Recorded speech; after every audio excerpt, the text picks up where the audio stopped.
I never thought I'd be sharing this, but here goes. I'm Kai, 24, and pretty much the only reason my family hasn't completely imploded. I work full-time while squeezing in night classes, trying to actually become someone instead of just paying for everyone else to pretend they already are. My parents, they're all about appearances. Big house, fancy cars, the whole 9 yards. They love to play the successful family, and I'm apparently supposed to fund the production. It's always been this way, me picking up the slack while they jet off on much-needed vacations or redecorate the house for the 10th time. I'm just tired. I thought maybe, just maybe, this Christmas would be different. I should have known better. What kind of fresh hell am I about to walk into? The front door creaked open, the house swallowing the last sliver of sunlight. A cold wave washed over me as I stepped inside, expecting the chaos of Christmas Eve preparations. Instead, silence. An unnerving, echoing silence. Then I saw it. A crisp, white envelope propped against a dusty menorah on the foyer table. My name scrawled across the front in my mother's perfect cursive. My hands trembled so badly I had to set my bag down. This felt wrong. Inside, a note. "Dearest Kai," it began, already making my skin crawl. "We decided last minute that the family needed a break. Nana is in good hands, details below. We used your tuition loan, don't worry, we'll figure it out later for a Caribbean cruise. Think of it as a Christmas gift to ourselves. The house is all yours. Love you." My stomach dropped to my knees. $10,000 gone, poof, my tuition. The only thing standing between me and actually finishing my degree. Below the note, a hastily scribbled list of Nana's medications and meal preferences. I had been voluntold to be a caretaker. Again, I grabbed my phone, my fingers fumbling with the screen. My mother answered on the third ring, her voice bubbly and light. "Kai, Merry Christmas Eve. We're just boarding." "Mom, the loan, my tuition. You used it for a cruise." The words came out strangled, barely audible. "Oh, honey, don't be like that," she said, her tone instantly shifting. "You're making a big deal out of nothing. After everything we've done for you, is this how you repay us? Besides, you can always take out another loan. We needed this. You need to think about what's best for the family, Kai." What's best for the family? What about what's best for me? I work myself to death to keep this whole charade afloat, and you steal my future for a luxury vacation. My chest tightened until I could barely breathe. "This isn't about you, Kai. Honestly, you're being so selfish. We'll talk when we get back. Don't forget to give Nana her medicine." The line went dead. Selfish. Was I selfish for wanting an education? For not wanting to be a human ATM? A wave of nausea washed over me. I stared at the note again, the cheerful cursive mocking me. They knew how much that money meant. They knew I was counting on it. And they just took it, just like they always did. The weight of years of suppressed anger and resentment settled on my shoulders. This wasn't a one-time thing. This was a pattern, a deeply ingrained, soul-crushing pattern. And for the first time, I wasn't sure if I could keep playing along. The wound was deep, but something else was stirring inside me, something hard and unfamiliar. Maybe, just maybe, I was finally done being frozen. "We need to talk," I said, the words tight in my throat. They were back, tanned and relaxed, reeking of sunscreen and entitlement. I waited until after dinner, a tense, silent affair punctuated by Nana's quiet coughs and my parents' oblivious chatter about snorkeling. "About what, darling?" my mother asked, her smile strained. "The tuition money, the cruise," my father scoffed. "Why are you bringing this up now, ruining the post-vacation glow? Ruining it? You stole my tuition." My voice cracked, betraying my anger and hurt. "Stole is a strong word, Kai," my mother said, her eyes narrowing. "We borrowed it. We always pay you back eventually. Besides, we needed that break. Needed, more than I need an education. More than Nana needs consistent care instead of being dumped on me with a note." My hands wouldn't stop trembling. I clenched them into fists under the table. "Oh, don't be so dramatic," my father said, waving his hand dismissively. "Everyone has problems, Kai. You're not special. We're family. We should support each other." "Support each other? Is that what you call this? Me funding your lifestyle while you drain my bank account and ignore my needs?" My face burned with humiliation. I felt like a child again, begging for scraps of attention and respect. We're family, Kai. We're supposed to help each other out. This was a new angle, the guilt trip. We do help each other out. I'm the only one helping anyone. I pay the bills. I fix the house. I take care of Nana. What exactly do you two contribute? We gave you life, Kai. We raised you. Is this the gratitude we get? My mother's voice rose, sharp and accusatory. That never happened the way you're describing it. I wanted to scream. The air felt thick, suffocating. I was drowning in their self-pity and manipulation. Really? Because you've always been so willing to take care of the people you love, and we need that help, my father said. My heart pounded like a drum against my ribs. I wanted to believe them. I wanted to be the good son, the responsible one, but the truth was staring me in the face, cold and hard. They didn't see me as a person. I was a resource, a bottomless well of money and favors. I pushed back my chair, the scrape echoing in the sudden silence. I can't do this anymore, I mumbled, my throat closing up, words trapped inside. I stood up, feeling numb and defeated. This was my family. And they didn't care about me. A single defiant thought flickered in my mind. Maybe I deserved better. A week later, my phone buzzed incessantly on the coffee table. A group text from my mother, family dinner at 6, don't be late. Below, a string of increasingly insistent messages from my sister Olivia. Kai, are you coming? Mom's making your favorite lasagna. It's been too long since we've all been together. Why was I still putting up with this? A tension headache throbbed behind my eyes. Flashbacks flickered, birthdays forgotten until the last minute, bills accidentally charged to my credit card, promises casually broken. A wave of nausea churned in my stomach. I ignored the messages, focusing on Nana, who was dozing in her armchair. Another buzz. This time, a direct message from my mother. Kai, Nana misses you. She's been asking for you all week. Don't disappoint her. Manipulation at its finest. Using Nana as a pawn, I sighed, rubbing my temples. I knew what would happen if I didn't go. Endless guilt trips, passive-aggressive comments, the silent treatment. And honestly, Nana did seem a little down lately. Against my better judgment, I typed out a reply. Okay, I'll be there, but I have to leave early. The front door swung open as I pulled up to the house. My mother stood on the porch, her smile too bright, too eager. Kai, so glad you could make it. She enveloped me in a hug that felt suffocating. Inside, the air was thick with the aroma of lasagna and forced cheerfulness. My father clapped me on the back a little too hard. Good to see you, son. We were worried you'd become a hermit. Olivia rushed over, her eyes wide and pleading. Kai, thank you for coming. It means a lot to Mom. I forced a smile, my teeth gritted. Wouldn't miss it. Dinner was a minefield. Every conversation felt like a veiled accusation. My mother recounted their cruise in excruciating detail, bragging about the exotic food and pristine beaches.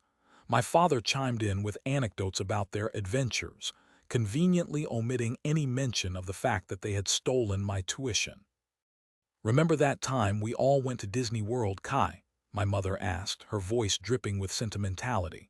You were so little, but you loved Mickey Mouse, a calculated move, trying to conjure up a sense of nostalgia to make me forget the present, to make me feel like I was part of something special, something worth protecting.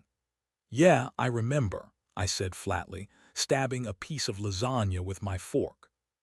I also remember working all summer to pay for that trip. The air crackled with tension. My father cleared his throat. Well, we all make sacrifices for our families, Kai. Olivia shot me a sympathetic glance. She knew. She had to.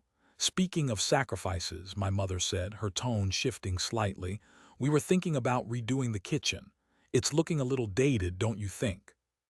We were hoping you could help us out with the down payment. My blood ran cold. They were actually asking me for more money after everything. I took a deep breath, trying to maintain my composure. I'm sorry, Mom, I can't. I have my own expenses to worry about. Oh, come on, Kai, my father said, his voice laced with impatience. It's just a little bit of money. You'll barely even notice it. We're doing this for the family. I said no, I replied, my voice barely above a whisper. The room fell silent. Everyone stared at me, their faces a mixture of shock and disapproval. I felt a familiar wave of shame wash over me.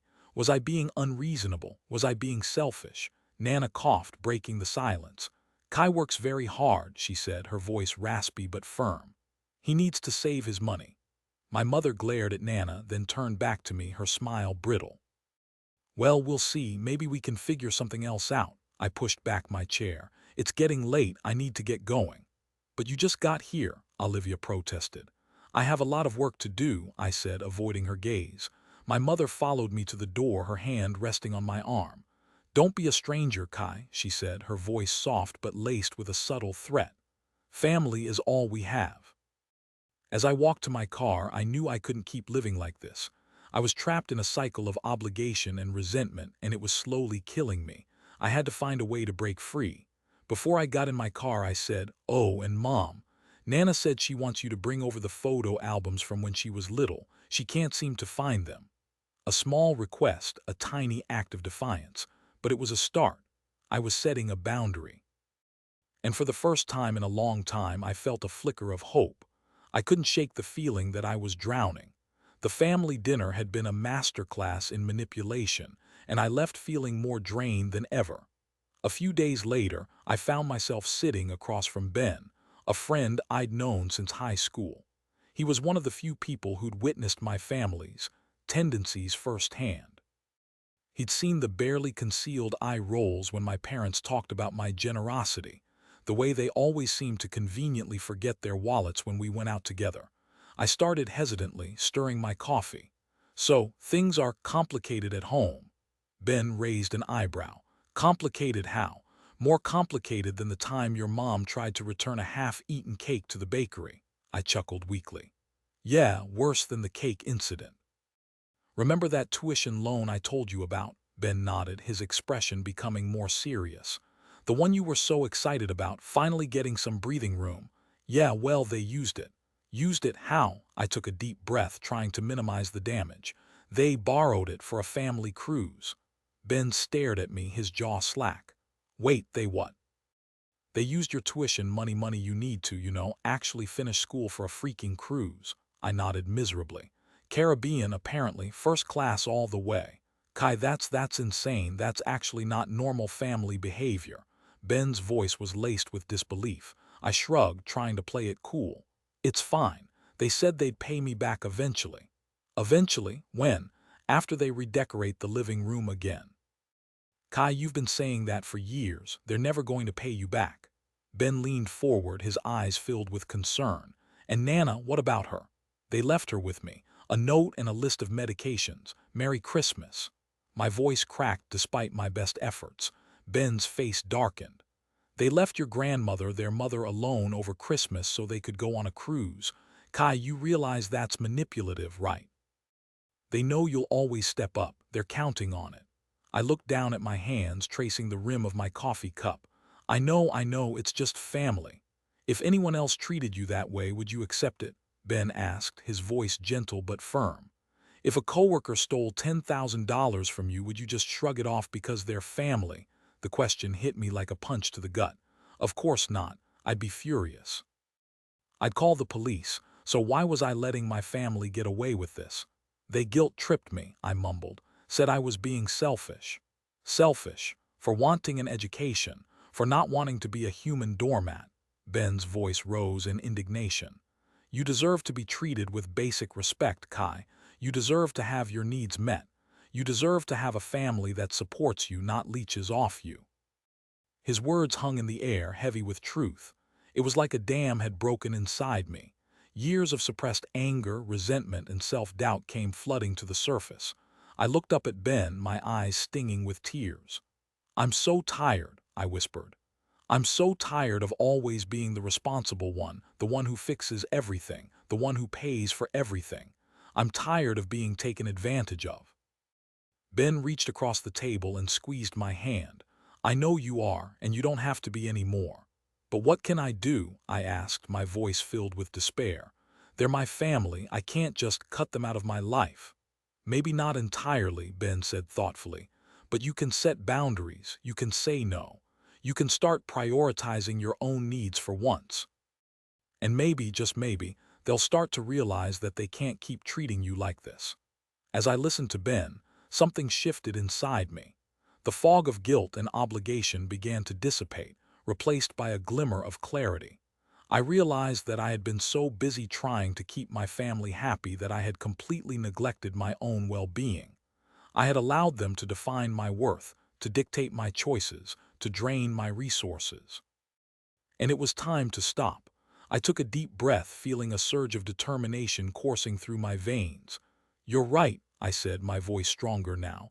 "I deserve better, and I'm not going to let them treat me like this anymore." Ben smiled, his eyes filled with pride. "That's my Kai. Now what's the first step?" In that moment, sitting in that coffee shop with my friend, I knew that everything was about to change. The realization that I had been enabling my family's behavior for years was a painful one, but it was also liberating. I was finally ready to take control of my own life, to set boundaries, and to demand the respect that I deserved. I realized that I didn't have to be frozen anymore. And I wouldn't be. A few weeks later, a small, innocuous envelope arrived in the mail. I almost tossed it, thinking it was junk. But something about the return address my mother's bank made me pause. I tore it open, my heart pounding. Inside, a copy of the loan application. My loan, the one they used for the cruise. My eyes scanned the document, searching for my signature. And there it was, clear as day, but it wasn't my signature. It was a sloppy forgery, barely resembling my handwriting. Below the signature, a box checked. Purpose of loan, home improvement pipe repair. My breath hitched. The cruise wasn't just a selfish whim. It was premeditated fraud. They hadn't just borrowed my tuition, they had lied to get the money, using my name to secure a loan under false pretenses. And they'd forged my signature. A wave of dizziness washed over me. The air in the room seemed to thin, making it hard to breathe. This wasn't just about money anymore.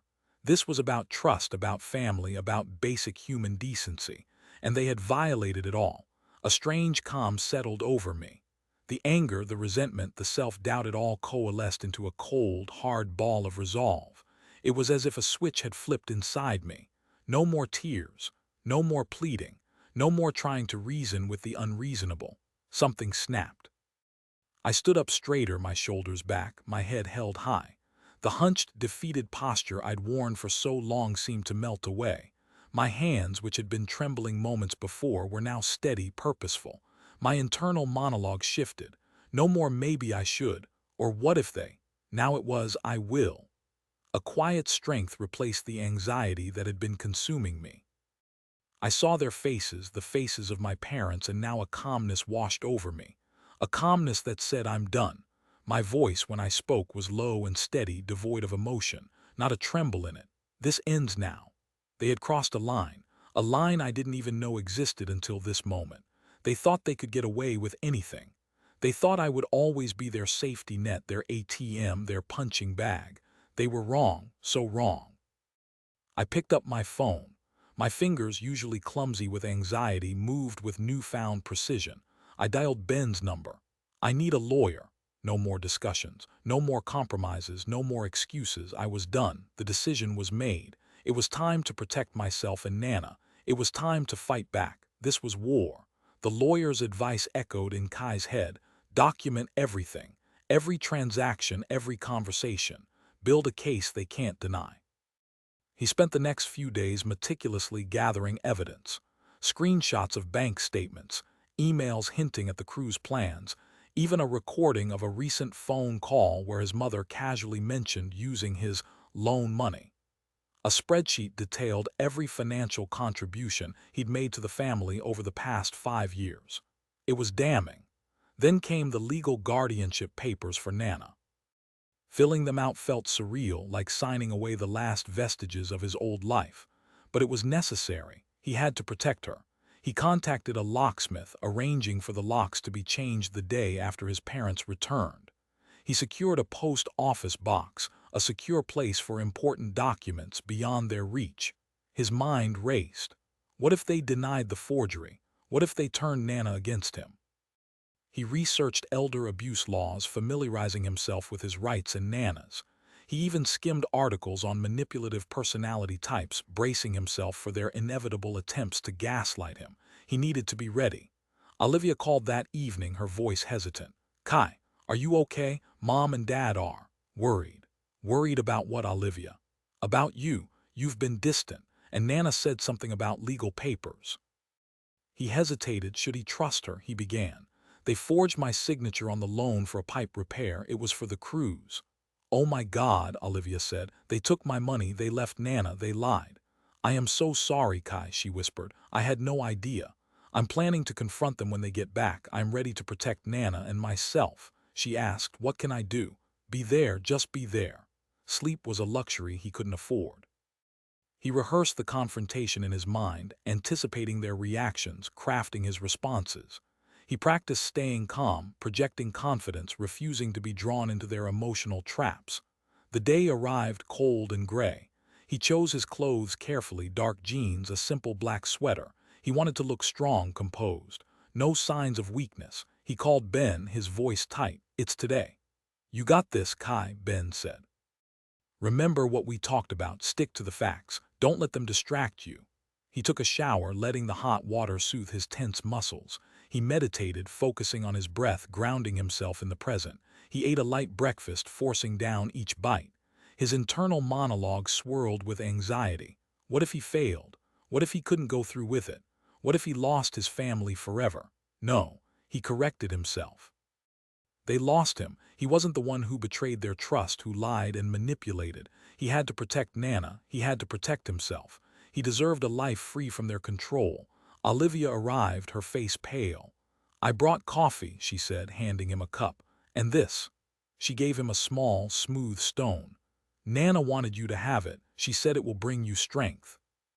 He closed his hand around the stone, feeling its coolness against his palm. He looked at Olivia, seeing the genuine concern in her eyes. Maybe, just maybe, he wasn't alone in this. They'll try to guilt you, Olivia said softly. They'll say you're ruining everything. Don't listen to them. You're doing the right thing. I know, he said, his voice firm. I have to. She squeezed his hand. I'm here for you, Kai, whatever happens. He glanced at his watch. Time to go. He took a deep breath, steeling his resolve. I'm ready. He drove to the house, his hands gripping the steering wheel. The legal documents were in a briefcase on the passenger seat, along with the forged loan application. He parked across the street, giving himself a moment to collect his thoughts. He stared at the house he'd grown up in, the house that was now legally half his. It looked the same, but everything had changed. He wasn't the same. He checked his reflection in the rearview mirror. He looked tired but determined. He took another deep breath. No turning back. This was it. He got out of the car and walked across the street, his footsteps echoing in the silence. He approached the front door, his heart pounding in his chest. This was his moment. The scene unfolded on the front steps of the house, bathed in the harsh glare of the late afternoon sun. Kai stood firm, briefcase in hand, blocking his parents' path. Olivia stood beside him, a silent ally. The air crackled with unspoken tension. His parents, still glowing from their Caribbean escape, stared at him, bewildered. Kai, darling, what is all this? His mother's voice was laced with forced sweetness. He didn't flinch.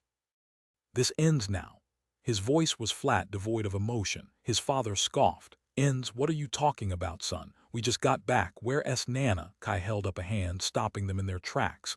Nana is safe, and I have something to say. He took a step forward, his gaze unwavering. I know about the loan. I know you forged my signature. I know the cruise wasn't a family emergency. It was a selfish vacation funded by fraud. His mother's face paled. His father's jaw dropped. Fraud? What are you talking about?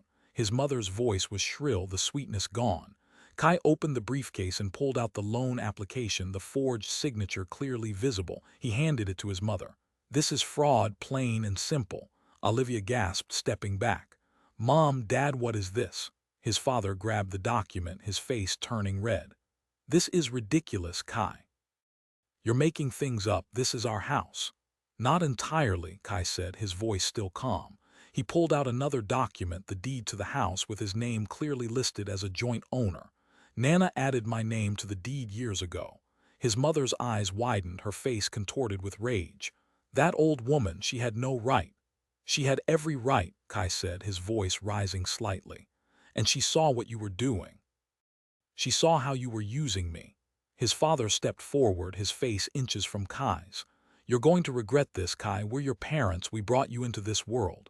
And I'm done sacrificing my well-being for your comfort. Those tactics don't work on me anymore, Kai said. His mother's eyes welled up with tears. How can you do this to us, Kai, after everything we've done for you? Everything you've done. Kai's voice dripped with sarcasm. You've drained my bank account, stolen my tuition, and abandoned your own mother. And you call that doing something for me? His father's face contorted with rage. You ungrateful little, Kai held up his hand again, cutting him off. I'm not finished. He pulled out the legal guardianship papers for Nana. I'm also seeking legal guardianship of Nana. She's safer with me. His mother shrieked. You can't do that, we're her family. You forfeited that right when you left her alone to go on a cruise, Kai said coldly. Get off my property. Your property, his father sputtered. This is our house. Not anymore, Kai said, his voice firm. I've changed the locks, you're not welcome here. You wouldn't dare. His mother's voice was laced with disbelief. Kai pulled out a set of keys and dangled them in front of her. Try me. His father lunged for him, but Olivia stepped in front, blocking his path. Dad, stop, this is crazy. Get out of my way, Olivia, his father roared. No, Olivia said, her voice shaking but firm. He's right, Dad, you can't keep doing this. His parents stared at Olivia, then back at Kai, their faces a mixture of shock and disbelief. Their usual manipulation tactics were failing. The fake tears, the threats, the guilt trips, none of it was working. The control they'd held over him for so long was slipping away. Kai took a step back, his gaze unwavering. I'm pressing charges for fraud, and if you try to contact Nana, I'll file for a restraining order. The police know everything. His mother stared at him, her eyes filled with hatred. You'll regret this, Kai. You'll be alone. Kai met her gaze, his voice steady. I'd rather be alone than be controlled by you. This isn't about the money, it's about control, and you've lost it. He turned and walked towards the house, Olivia following close behind. He didn't look back. He didn't need to. He knew, with a certainty that resonated deep within his soul, that he was finally free. The air felt lighter, the sun seemed brighter. He put the key in the lock, and with a final click, he shut the door on his old life. Kai felt numb.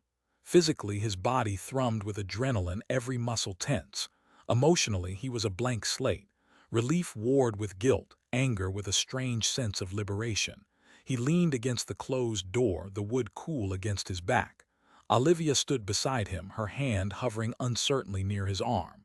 Are you okay? She asked softly. He nodded, unable to speak. His parents stood on the sidewalk, their faces contorted with rage and disbelief. They screamed obscenities, threats, pleading, but Kai didn't hear them. He had erected an invisible wall, shielding himself from their toxic words. Finally, they left. The sound of their car speeding away echoed in the sudden silence. He closed his eyes, took a deep breath, and let it out slowly. Thank you, Olivia, he said, his voice hoarse, for believing me. She squeezed his arm. Of course, Kai always. He needed to be alone. He needed to process what had just happened. He went to his room, closed the door, and sat on the bed. He stared at the wall, his mind blank. Hours passed. The sun set, casting long shadows across the room. He didn't move.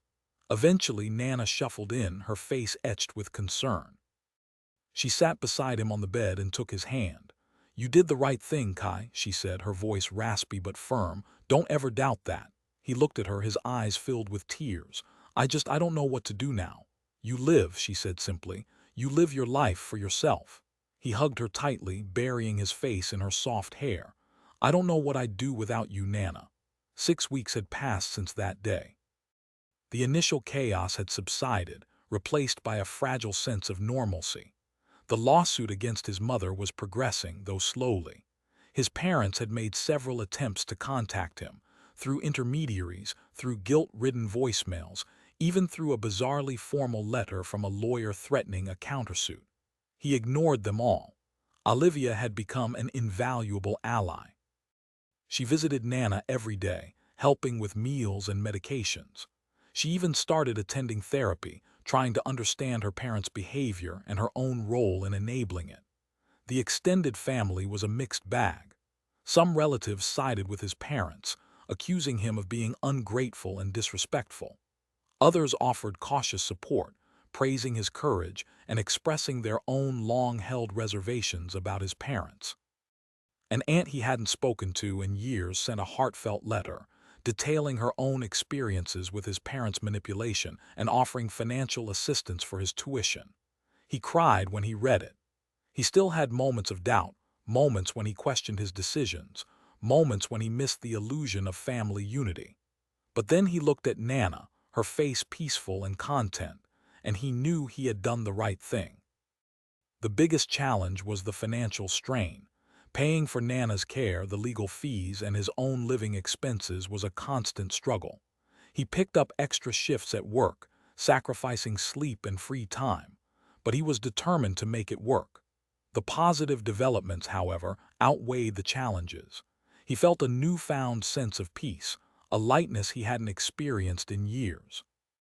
He was no longer burdened by the weight of his family's expectations, no longer forced to play a role he didn't want to play. He was free to be himself, to pursue his own goals, to create his own definition of happiness. His relationship with Ben had deepened. Ben was always there to listen, to offer advice, to remind him of his own worth. He had also reconnected with some old friends from high school, people who knew him before the family drama consumed his life. He was still processing everything that had happened. He was still learning to trust his own instincts, to set healthy boundaries, to prioritize his own needs. But he was making progress. He was healing. One evening, as he sat with Nana on the porch, watching the sunset, she turned to him and smiled. "You're stronger than you think, Kai," she said. He smiled back, a genuine smile, one that reached his eyes. He had learned that family wasn't just about blood. It was about love, respect, and support. It was about choosing the people who lifted you up, not dragged you down. He had learned that sometimes the hardest thing to do was the right thing to do, and he had learned that he was capable of anything he set his mind to. He was still angry, still hurt, still grappling with the complexities of his family dynamics, but he was no longer frozen.